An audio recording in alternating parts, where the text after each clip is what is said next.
ਅਮਰੀਕੀ ਸਦਰ ਦਾ ਜੰਗਬੰਦੀ ਵਿੱਚ ਤੋਸੀ ਦਾ ਐਲਾਨ ਸੋਸ਼ਲ ਮੀਡੀਆ ਤੇ ਆਪਣੇ ਟਵੀਟ ਵਿੱਚ ਡੋਨਲਡ ਟਰੰਪ ਨੇ ਆਖਿਆ ਪਾਕਿਸਤਾਨ ਦੀ ਦਰਖਾਸਤ ਉਤੇ ਈਰਾਨ ਖਿਲਾਫ ਕਾਰਵਾਈ ਰੋਕਣ ਦਾ ਫੈਸਲਾ ਕੀਤਾ।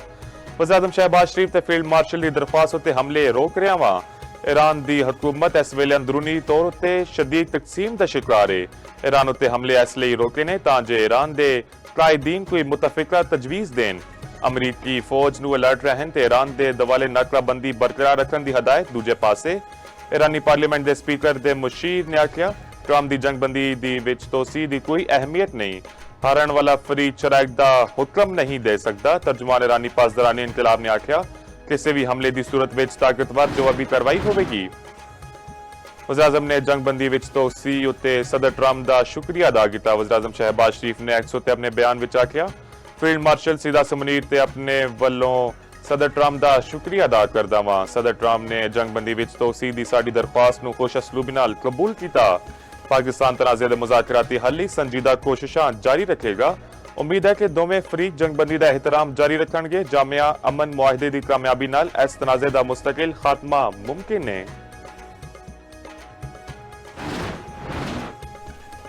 अमरीकी नायब सदर जेडी वैंस का दौरा पाकिस्तान अज नहीं होगा। व्हाइट हाउस की तस्दीक इस तो पहले अमरीकी अखबार न्यूयॉर्क टाइम्स ने दावा किया सी। दसिया ईरान वालों मस्बत रद्द-ए-अमल नाल आवन की वजह नाल दौरा मुलतवी होया। ईरान का मस्बत रद्द-ए-अमल आवन उत्ते फैसला तब्दील हो सकता है।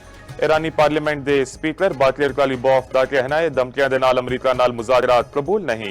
ईरानी वज़ारत खारजा के तर्जमान इस्माइल बकाई का कहना है तेहरान का फिलहाल इस्लामाबाद जाने का कोई मंसूबा नहीं।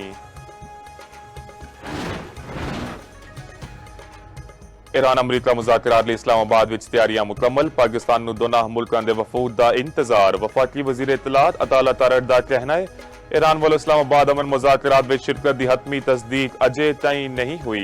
हुण तक ईरान वालों वफ्त भेजन की बकायदा मंजूरी मौसूल नहीं हुई। पाकिस्तान बतौर सालिस ईरानी क़यादत दे नाल मुसलसल राबते विच है।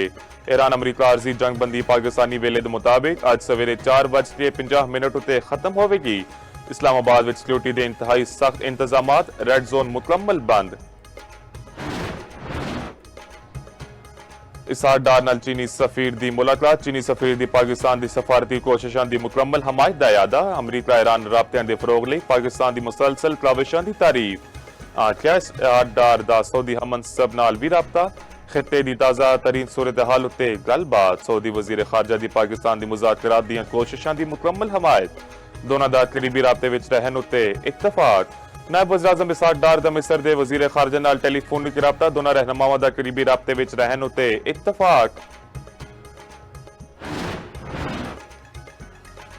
15 सालों तो केपी विच की हो रहा है कि कोई सुख दसा लै रहा है कि खैबर पख्तूनख्वा विच लोकां नूं मुफ्त तालीम चंगा हस्पताल ते ट्रांसपोर्ट दीयां सहूलतां मुयसर ने। उत्थे दी हुकूमत तो पुछया जाना चाहिए है। सदर मुस्लिम लीग नूं नवाज शरीफ की तनकीद। जीबी पार्लिमानी बोर्ड के इजलास नाल खिताब विच नवाज शरीफ ने आख्या अमरीका ईरान विच कशीदगी विच कमी लई वज़ीर आज़म फील्ड मार्शल ते वज़ीर खारजा तारीखी किरदार अदा कर रहे ने। दुनिया भर विच अज ग्रीन पासपोर्ट की इज्जत हो रही है।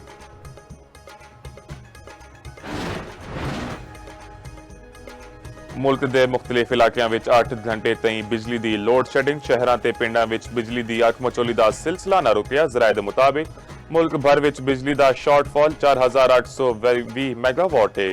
बिजली की मजमूई तल 22000 मेगावाट है। बिजली की पैदावार 17180 मेगावाट है।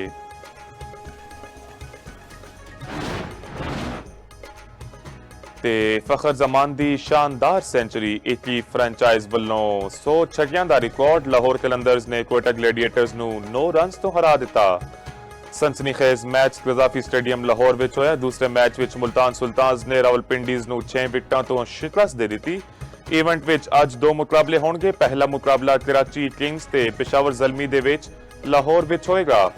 दूजा मैच हैदराबाद किंग्समैन ते मुल्तान सुल्तान्स दे विचकार कराची विच होएगा।